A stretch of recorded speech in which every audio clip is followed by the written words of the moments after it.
बिस्मिल्लाहिर्रहमानिर्रहीम अस्सलाम वालेकुम। आज का हमारा एडिटोरियल है पंजाब इन लिम्बो। अब जैसे ही नून लीग की हुकूमत आई है तो पंजाब में जो कंट्रोल है उस हवाले से बहुत ज़्यादा स्ट्रगल चल रही है। यानी कि पीटीआई पीएमएल क्यों चाहता है गवर्नर और चीफ एग्जेक्टिव के दफातर उनके कब्ज़े में हों, लेकिन नून लीग चाह रही है कि ये मुकम्मल तौर पे इक़्तिदार को संभालें।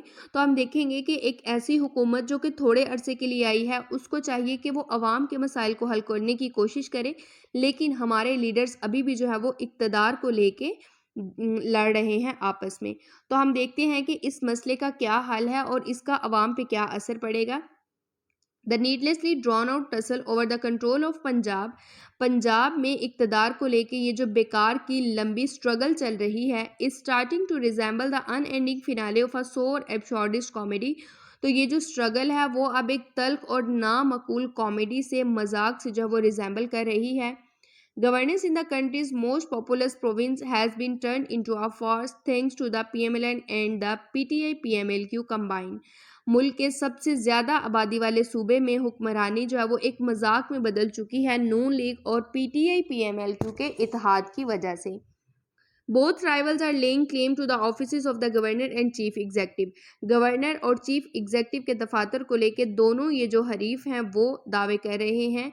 यानी कि पीटीआई पीएमएलक्यू चाहता है कि ये ऑफिसेज इनके कब्जे में हों, लेकिन पीएमएलएन चाह रही है कि गवर्नर और चीफ एग्जेक्टिव के दफातर उनके कब्जे में हों। तो दोनों जो हैं वो दावे कर रहे हैं। The fight has created multiple constitutional crisis. इस जंग की वजह से आइनी बहरान जो है वो क्रिएट हो गया। With no legal clarity any more on who is suppose to be reporting to whom. क्योंकि कोई भी कानूनी वजाहत नहीं है कि कौन किसको जवाबदेह है। And who has the legal authority to call the shots in which matters. और इन मामलात में किस शख्स ने जो लीगली तौर पे इन चीज़ों को हैंडल करना है। यानी कि काला शॉट्स वो पर्सन जो कि सिचुएशन को कंट्रोल करेगा, यानी कि हेड कौन होगा। तो इस वजह से कोई कानूनी वजाहत नहीं है, तो कॉन्स्टिट्यूशनल क्राइसिस जो है वो क्रिएट हो गए। With the announcement of a new provincial cabinet delayed until a governor sympathetic to the PMLN takes charge, the entire province remains in limbo।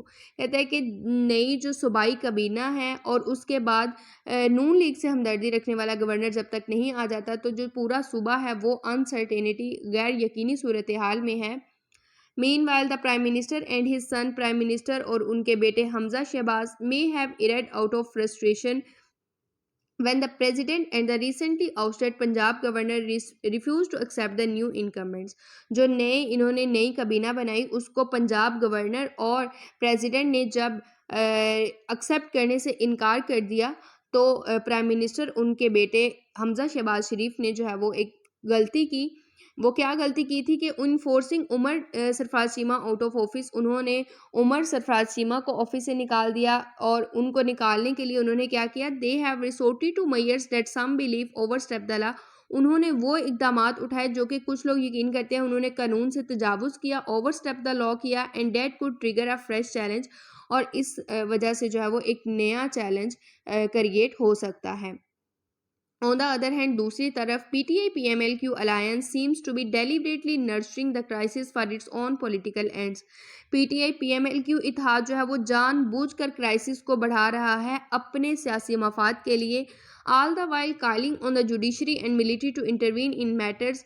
और जो ये लोग हैं वो जुडिशरी और मिलिट्री से कह रहे हैं कि वो इन मामलात में मुदाखलत करें। That should have been democratically resolve.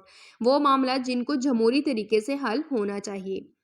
As this sordid drama plays out, ये जो घिनौना ड्रामा खेला जा रहा है, both parties seem to have little care for the actual needs of the people.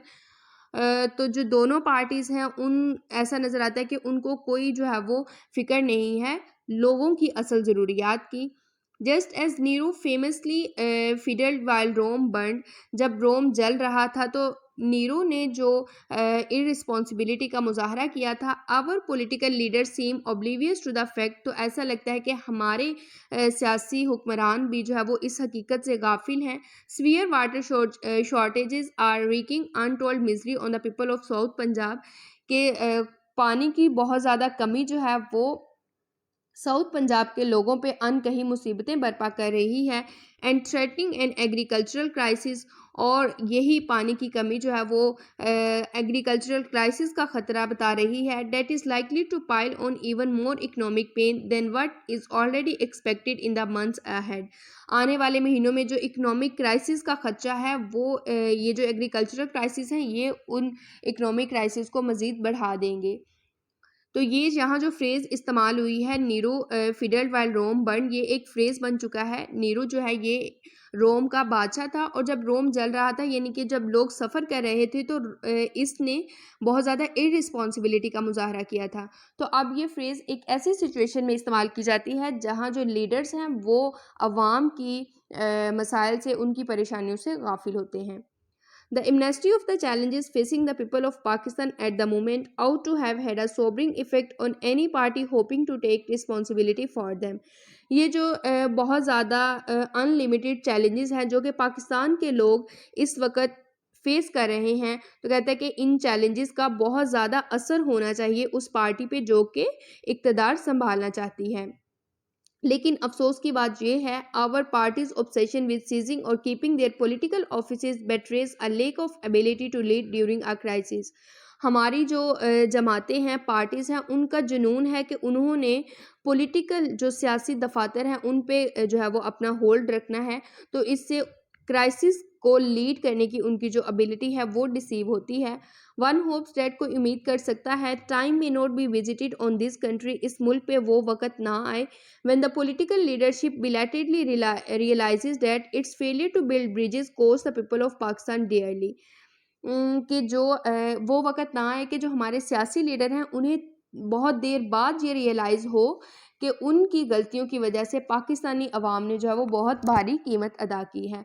Coast dearly यहाँ पे हमारे पास फ्रेज़ है जिसका मतलब होता है किसी चीज़ की बहुत भारी कीमत अदा करना। फॉर नाउ अब के लिए it is a pity that, ये जो है वो अफसोस की बात है। दिस इज़ द लीडरशिप के ये वो हुक्मरानी है, वी हैव टू सेटल, जिसके साथ हमें रहना है। For in this tumultuous time, इस हेक्टिक वक्त में, इस इंतशार अंगेज़, इस मुश्किल वक्त में जिस लीडरशिप के साथ हमें चलना है, तो ये ऐसी ही लीडरशिप है जिसको अवाम का जो है वो कोई ख्याल नहीं है। तो ये था एडिटोरियल। आप कमेंट सेक्शन में अपनी सजेशंस ज़रूर दे सकते हैं कि हमें इसमें क्या बेहतरी लानी चाहिए। इंशाल्लाह नेक्स्ट एडिटोरियल के साथ मिलेंगे। अल्लाह हाफिज़।